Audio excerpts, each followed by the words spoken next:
Hey guys, what's going on? Some guy asked me to give my thoughts on the new characters, the Symbiotes and She-Hulk, and so we're going to go ahead and do that. Basically, I want to talk about their kits and their synergies and all that stuff as well.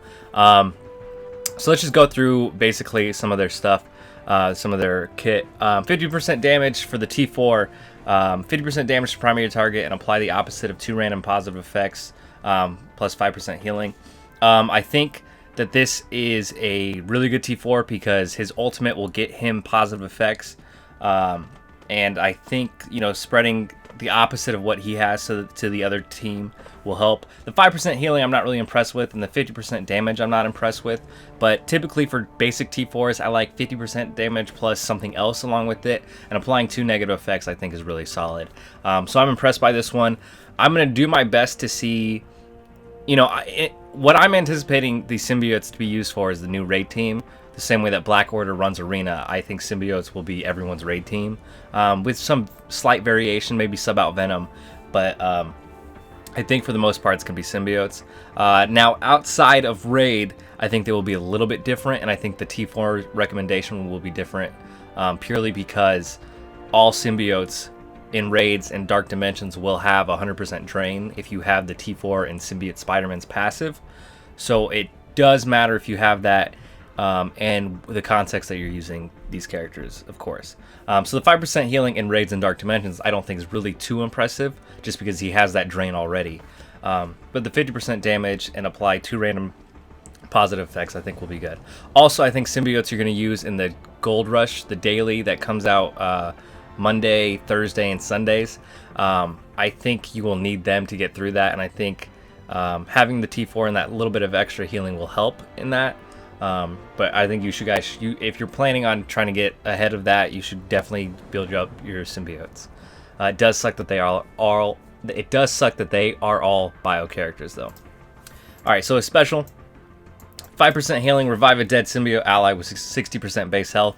Again, in the context, the 5% healing, well, it's heal all allies for 5% of this character's max health. So it's going to go, you're going to be basically increasing by 25%, which sounds great. But again, Symbiote Spider-Man, you have that 100% drain in raids and dark dimensions. But in that Gold Rush event, or in Blitz, or in War, this will obviously be great, and you get the chance to revive a dead symbiote ally with 60%, with 30% more health than if you didn't have the T4. I think that could make or break a match in War. It could make or break you 3-starring Gold Rush. So I do think that this is also a really solid one. Yeah, let's go to his ultimate. So 50% damage to primary target, gain 2 regenerations, and then he's going to spread all positive effects on self to all symbiote allies. He is going to always gain the opposite of all negative effects, excluding bleed, when he does this attack. So he's going to do this attack, and then he's going to spread all of those positive effects. He's going to do this attack, gain buffs from attacking the enemy, then he's going to spread all these effects, and spreading all effects to all the symbiote allies will be great. There's going to be speed ups that they're going to have. There's going to be defense up with Venom. So I think this is great as well. I'm pretty much, you do want a T4 all of anti-venom, I will say. You could slide by without a couple of them, but I think you're going to have to put a T4 somewhere on it. And then finally, his ultimate. On turn, clear 1 negative effect from the most injured ally. That ally is a symbiote. Clear 1 negative effect from all other symbiote allies. Without the T4, it only clears 2 of those. So clearing 3 extra negative effects will be nice for the team. If it was, I would be more impressed if it was like clear 2 negative effects from all symbiote allies. That would be more impressive, but if you do this T4, you're not going to lose out on anything. If you have an abundance of T4s, then definitely go for this. Yeah, again, it depends on the context of where you're using these characters, but I think you can get by without this in raids and dark dimensions, but again, in War, this can make or break the team. All right, let's move on to Scream. Again, Scream, I want you guys to remember, if you're planning on sticking with symbiotes in raids and dark dimensions, you probably don't need to worry about the healing too much that comes with these characters because of Symbiote Spider-Man. But let's start with her basic. 50% damage to primary and secondary targets. Apply bleed to the secondary target. So it's going to be 150% damage total done through this, and applying bleed will be nice, especially when this team heals up because of negative effects in raids and dark dimensions. So I think applying bleeds is solid. Really, I think Scream and Anti-Venom are going to be taking your abundance of T4s if you have them saved up. Splitting Hairs, 40% damage to primary and secondary targets, so that'll be 120% damage total. Clear 2 positive effects on primary and secondary target. This will attack through stealth, so it will possibly get rid of stealth, which what comes to mind is Asgardians, and then also possibly the She-Hulk Fantastic Four on war defense. So I think this is a must-have, especially if you're going to use them to counter Asgardians, which I know they kind of already are a counter for. But yeah, I think this is definitely a really solid one, and clearing 2 positive effects on 3 targets will always be great. Hair Trigger, 50% damage to the primary and secondary targets. Apply slow for two turns to primary and secondary targets. Symbiote Spider-Man is already applying slow, but you know, having the extra 2 slow, that will affect them for 2 turns, so they have 50%. Their speed bar is not reduced by 50%, but comes back to them 50% slower.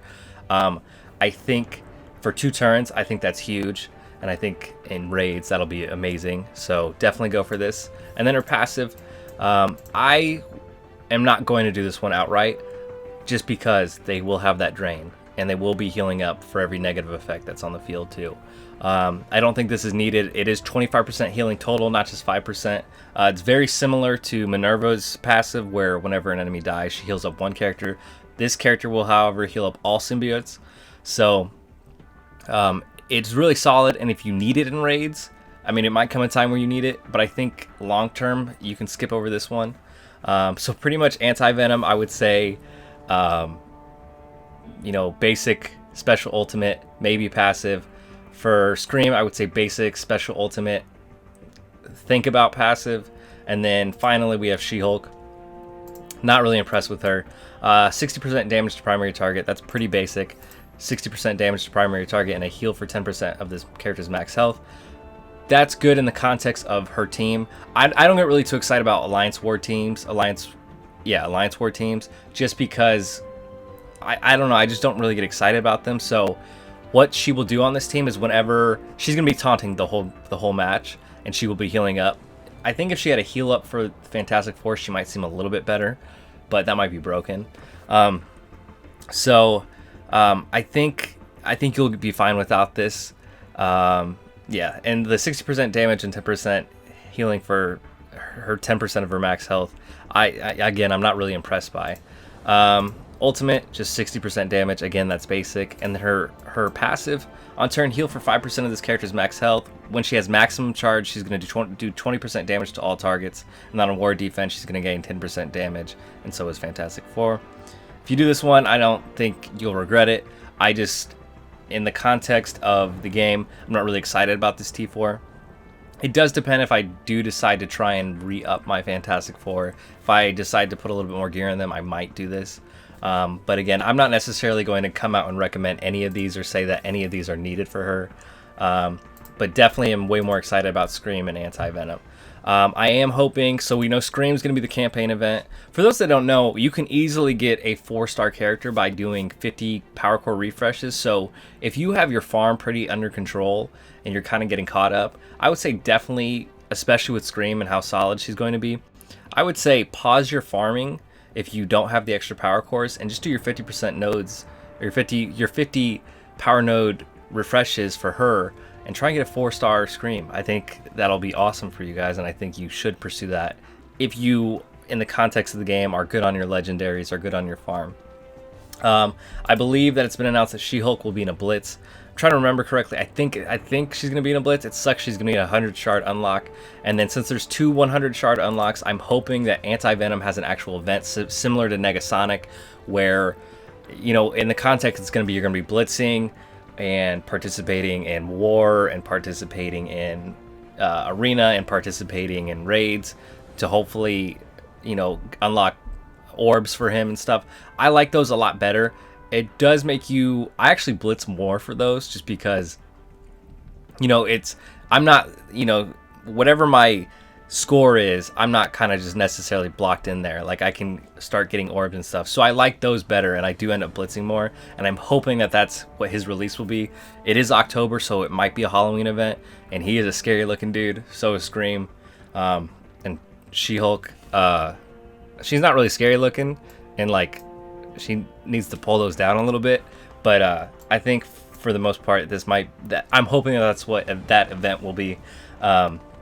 So yeah, that's gonna do it for this video. Let me know where you guys think I'm wrong with the T4s. Let me know if you think I, suggested something that I shouldn't have. Let me know if I am underplaying a T4. I wanna know what you guys think. How excited are you guys for Symbiotes? How excited are you guys for She-Hulk? On this channel, I do guides, I do giveaways, I do orb openings, I do all sorts of Marvel Strike Force stuff. So make sure you're subscribed, hit that like button, all that other good stuff. Thank you guys for watching, and I hope you have a great day. Bye.